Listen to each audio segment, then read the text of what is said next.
En los albores del mundo, cuando la creación aún era joven y los ríos seguían el curso que Dios les marcó con su dedo, el Edén ya era solo un recuerdo. Adán y Eva, los primeros, vivían lejos del paraíso, expulsados por su desobediencia. Pero no vivían sin esperanza. Porque incluso en el exilio, Dios no les dio la espalda. En medio del sudor, del trabajo y del nuevo comienzo, Eva dio a luz a su primer hijo. Lo llamó Caín. Y con orgullo, dijo: «He adquirido un varón con la ayuda del Señor». Caín fue el primero, el primogénito, el que llegó como promesa de un futuro, tal vez incluso como consuelo por el pasado perdido. Creció con fuerza, aprendió de su padre a trabajar la tierra, a sembrar y cosechar, a luchar contra espinas y sequías. El campo era su mundo, la tierra, su tarea. Tiempo después, Eva dio a luz a un segundo hijo. Lo llamaron Abel. Abel era diferente, de carácter tranquilo, con mirada profunda y manos suaves. Mientras Caín se inclinaba sobre el surco, Abel caminaba con su rebaño, tocaba la flauta entre los pastos y cuidaba de cada cordero como si fuera único. Desde pequeños, fueron distintos. Caín era intenso, decidido, fuerte, pero también impulsivo. Abel era observador, sensible, generoso y profundamente justo. Sus padres los criaron bajo la enseñanza del Señor, contándoles sobre el jardín perdido, sobre el árbol prohibido, sobre la voz de Dios en la brisa del Edén.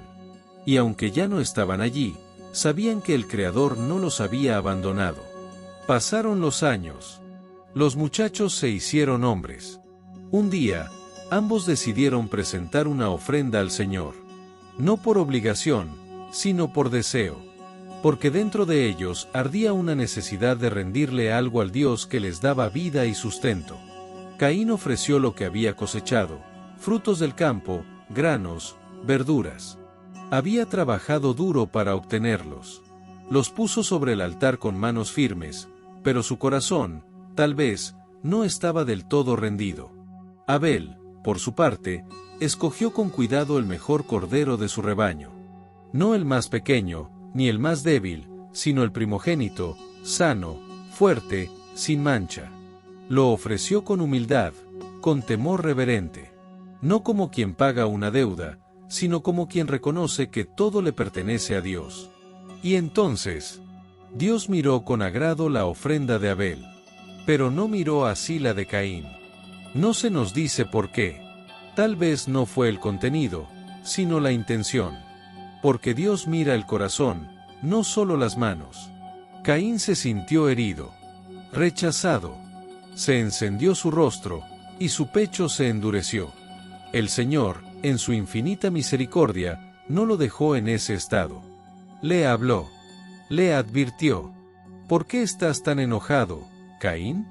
¿Por qué ha decaído tu semblante? Si haces lo bueno, serás aceptado. Pero si no haces lo correcto, el pecado está a la puerta, acechando. Quiere dominarte, pero tú debes dominarlo. Fue una advertencia, y una oportunidad. Pero Caín no quiso escuchar. El resentimiento creció en silencio. Miraba a Abel y lo odiaba. ¿Por qué él? ¿Qué tenía de especial? ¿Qué había hecho Caín mal? Y entonces vino la idea, oscura, destructiva. El pecado, como una bestia, ya no estaba a la puerta, había entrado. Un día, Caín dijo a su hermano: «Salgamos al campo». Y Abel fue con él. Porque era su hermano. Porque confiaba. Allí, en medio del campo, sin testigos ni ruido, Caín se alzó contra Abel. Y terminó con su vida. La tierra, que antes recibía vida, ahora tragaba sangre. La primera muerte. El primer crimen. Un hermano contra otro. El silencio fue absoluto. El mundo pareció detenerse por un instante. Y entonces, la voz de Dios se escuchó nuevamente. «Caín, ¿dónde está tu hermano Abel?» Caín respondió, con frialdad, con dureza, o tal vez, con miedo: «No sé.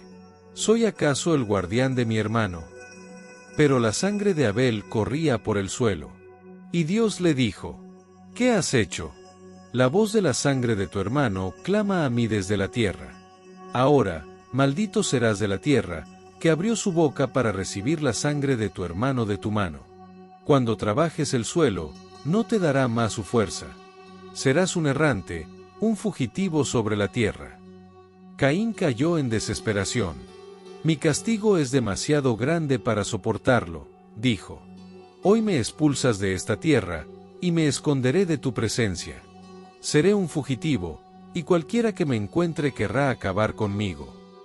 Y aún así, Dios, en su justicia, puso una señal sobre Caín, para que no fuera atacado. Porque incluso después del crimen, hubo misericordia. Una misericordia dura, sí, pero real. Caín se alejó, errante. Vivió lejos. Construyó una ciudad. Tuvo hijos. Pero nunca fue el mismo. La culpa, como sombra, le acompañó siempre. Adán y Eva lloraron. Lloraron al hijo fallecido. Lloraron al hijo perdido. 2 hijos, y ninguno con ellos. Pero no todo quedó en la tragedia. Eva volvió a concebir. Y dio a luz a un nuevo hijo. Lo llamó Set. Y dijo: Dios me ha concedido otro descendiente en lugar de Abel, a quien mató Caín. Set creció. Y fue de su linaje que nació una nueva esperanza. Porque aunque el hombre cae, Dios sigue obrando. Aunque el pecado entra, Dios sigue redimiendo. Y aunque la muerte toca, la vida no se detiene. Esta es la historia de Caín y Abel. No solo la del primer crimen, sino la del corazón humano, del orgullo que se niega a ceder, y de un Dios que, aun juzgando, nunca deja de buscar.